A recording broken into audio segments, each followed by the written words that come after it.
What up, yo? It's inconvenient truth time. Hey, love me. Love me!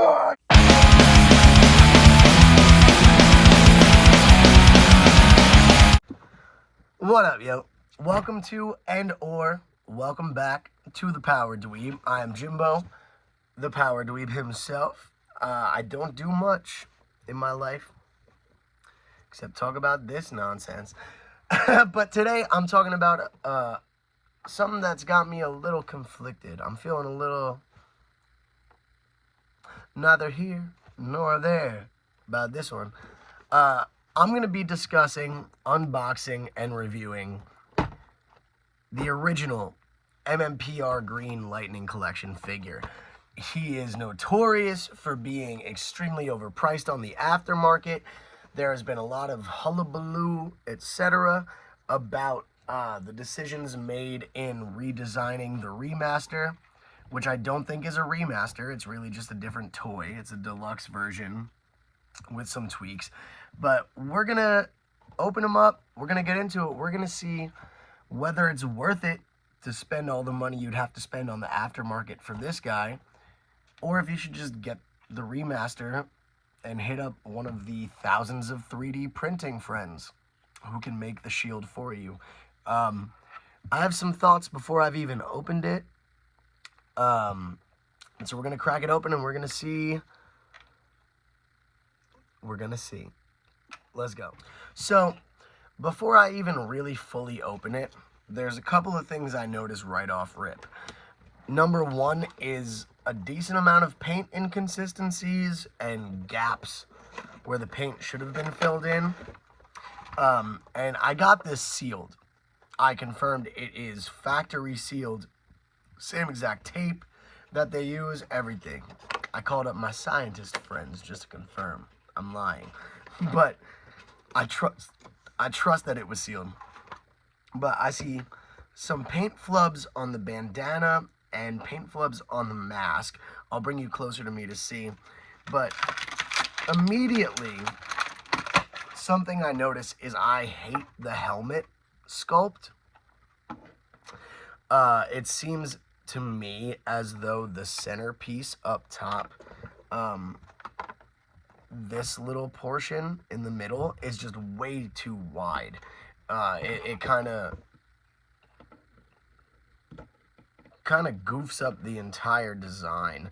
I do wish that the armbands were removable, and the shield kind of feels like garbage. But the glaring omission here being that he doesn't have his chest diamond, which is something that we are getting on the remaster. But however, we're not getting the shield on the remaster. But on his mask, there is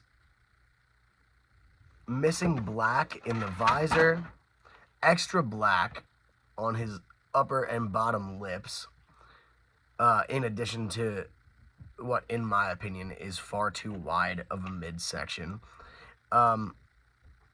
His arms are a little jank. That's something that I'm always confused about, is when I open up a new Lightning Collection figure that actually had the full plastic packaging, where they're locked in tight, and it just seems as though they've molded the plastic in a way where it's not conducive to actually preserving the integrity of the physical structure of a figure. But whatever. It's cool. He does have his black holster for the dagger. Where'd the rest of it go?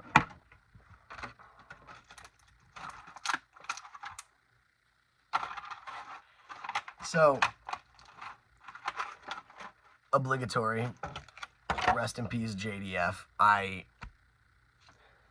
As we all are, lifelong fan, I've clearly spent a decent amount of money on getting this man's presence in my home. This is signed. His red Zeo figure is signed. That's just the dude. We all know that's the dude. You don't gotta ask. The dude abides. Move over, Lebowski.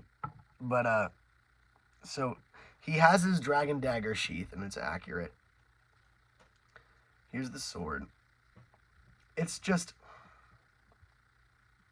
call me a stickler. Rover, wanderer, nomad, vagabond, call me what you will. Metallica moment. But, I'm not as excited about this figure as I should have been for the amount of money I spent. I got lucky. I spent about $100 just for this one figure. But just these paint discrepancies and the head mold. Here, I'll pull it off so we could see it in isolation. So yeah, here it is. It's very angular. It's like, it comes to a very clear, like 45-degree angle in the front. Like, it's like a long helmet. I do not think they did this well. And I don't know. If you disagree, let me know. But I feel like this section right here is just way too wide. And you could see those blemishes I was talking about here. The black on the upper and bottom lip, quote unquote, areas. It's just, you know, it doesn't hit with the same energy as it did in the show. Like, yeah, granted, a little plastic replica is not going to be the same as seeing the full body on screen.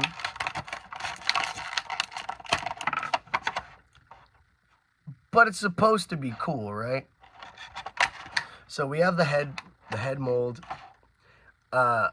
Again, as usual, does not look like Jason David Frank. It just doesn't. Hey, what's up? Sorry, she's sniffing around over there.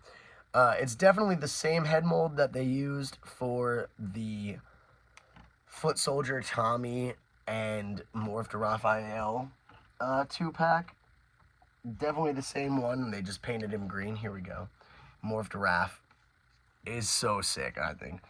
But so we'll pop this on so I could show it to you. There is paint missing in the headband.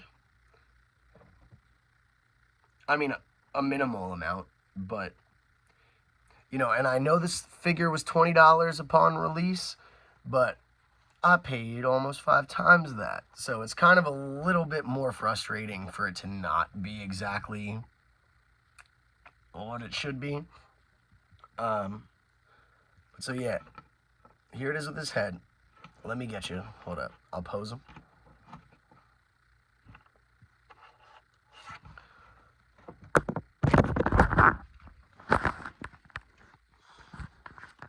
So yeah, you can see just like right in the middle of his forehead, there's a little divot right about there, where it's a skin-colored headband, which is not green.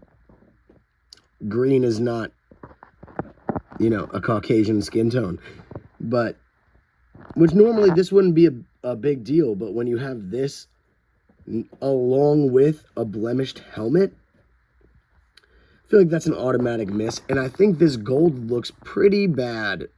Like it looks like more like cardamom than it does gold. So, I mean, ultimately, man, as irritating as it is that oh my god, what are you doing over there? Y'all hear her clanking around, right? I don't just sound crazy. She's going wild over there. Yeah, I'm not crazy about the fact that the remaster comes without a shield. But realistically, in my opinion, right now, looking at him, I think it was necessary to fix this up a little bit. And if the only reason they didn't give him the gold is to fix having a figure that looks like he's wearing a cardamom bib, whatever. I know that they just wanted to milk us and make us buy Jason and Tommy so we can have a shield. But like I said, man, there's plenty of places to get them for cheap, 3D printed, and they look better quality. What are you doing? This was a bad idea. I never should have started bringing her down here. But, yeah, I don't know. I'm very excited that I pre-ordered the remaster. I'm definitely going to do a side-by-side comparison once it gets here. But But yeah, man, I don't know.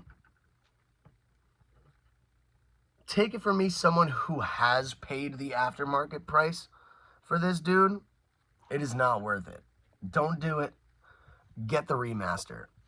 I'm happy to have it just as a nerd, but overall, resounding fuck no, baby. Not well done.